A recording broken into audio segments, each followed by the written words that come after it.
Ita gaskiya tana da sinadarin tallata kanta da kanta, ƙarya kuma tana da sinadarin ƙaryata kanta da kanta. Murtanin Sheikh Muhammad bin Usman bayan sallar Juma'a kenan.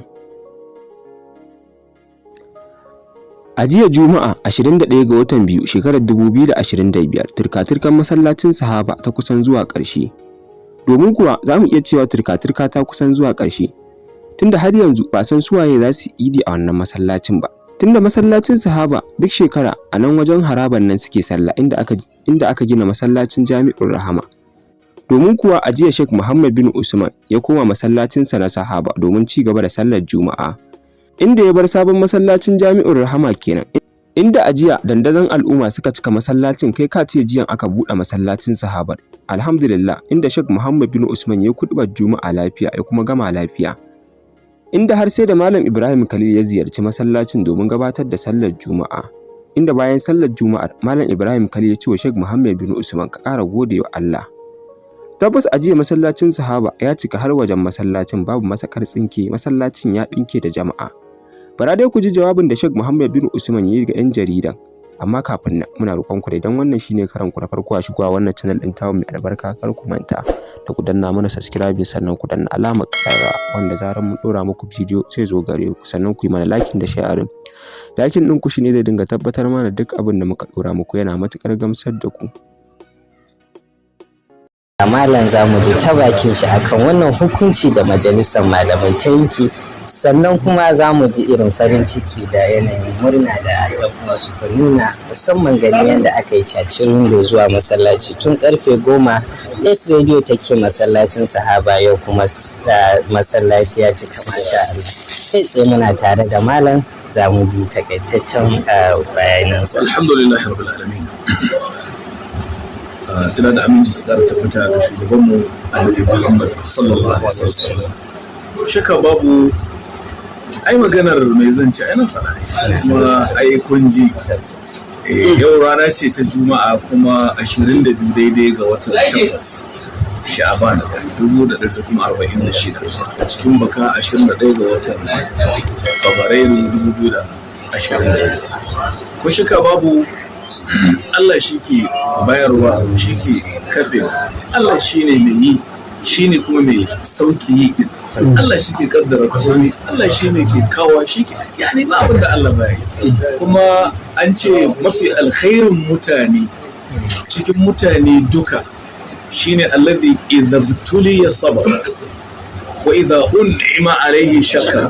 wa idza aznaba yani istaghfar. Mafi alkhairin mutanen da in aka jarrabe shi ya haƙuri, Allah ya sa muna cikin su, amin. Dai kenan kuma idan aka ni'imtar da su su gode. Yanzu wannan taron jama'a dan adam ne na kira su,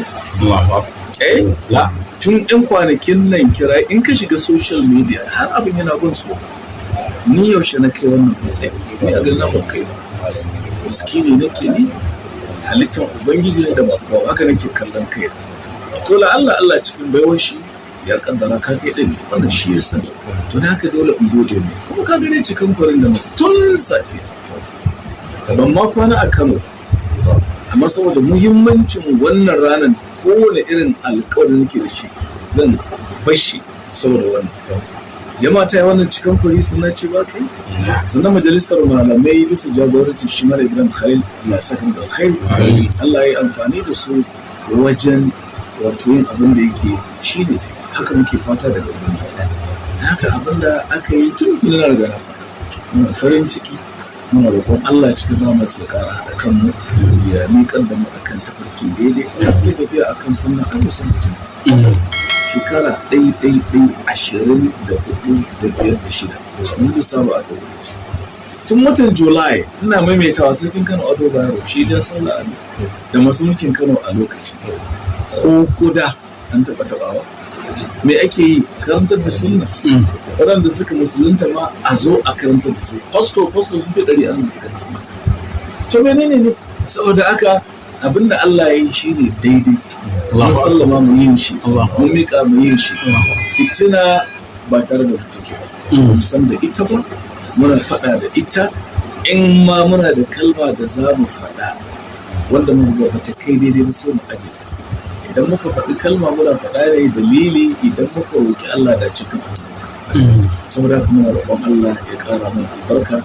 zai da sahaba Allah ƙara ɗaga wannan masallaci Amin. masallacin musulmi Amin. sannan kuma yaran matasa Allah ƙara muku albarka Amin. a ci gaba da zuwa karatu da neman ilimi kuma Allah ya haɗa kuma akan daidai kan shekara wannan babbar rana ce wanda zauna ce da ita ba Allah ya sa mu irin wannan farin ciki aljanna ka gaba ɗaya A ƙarshe da zai bayan malam ya kira ga 'yan uwa mabiya a mimbari za mu so yi wani kira ga ɗalibai akan wannan abu saboda a ƙara samar da lumana kamar zama lafiya ka fi zama ɗan sarki a jirgin musu kwanaki ne wata magana da na tafi mai duka ya ce kun ga lokacin da ake cikin hayaniyar hasaniyar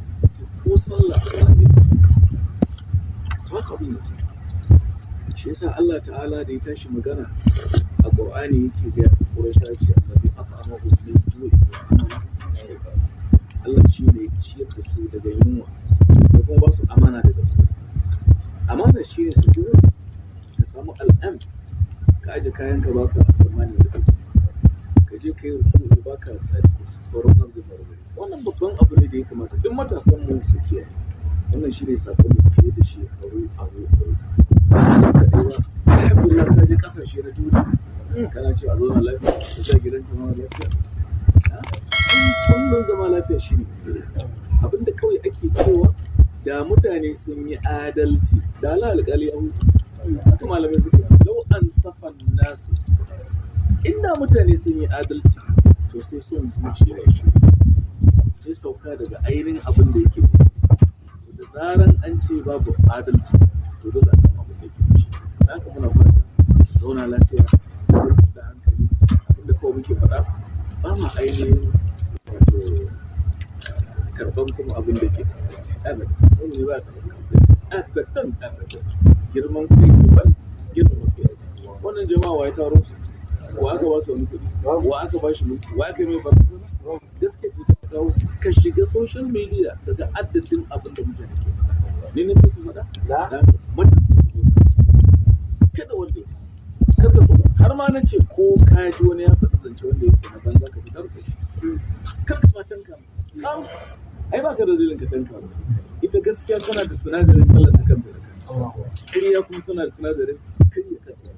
domin yana ka na damuwa ne saboda haka ku yi haƙuri kasance ko kuma yan jaridu ku yi rahoton abin da aka faɗa kar ku murɗe kar ku murguɗe kar ku canza kar ku sauya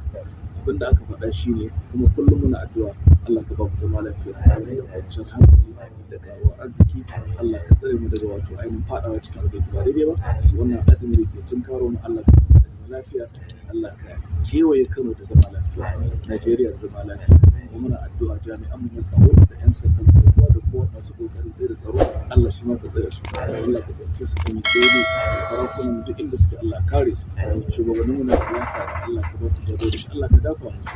malaman mu da kullum ba dare ba suna jami'an da gaske Allah ka kare su arzikin mu Allah ka haɓaka shi ya ubangiji ne mu Allah ka daga mana ita duk bakin ciki Allah ka kore wa musulmi waɗanda ba su da lafiya Allah ka ba su lafiya waɗanda suka riga mu da imani zuwa lahira Allah ka duka su haba ma inda islamu. To kun dai ji furucin Sheikh Muhammad bin Usman, muna addu'ar Allah ya ƙara mana ikhlasi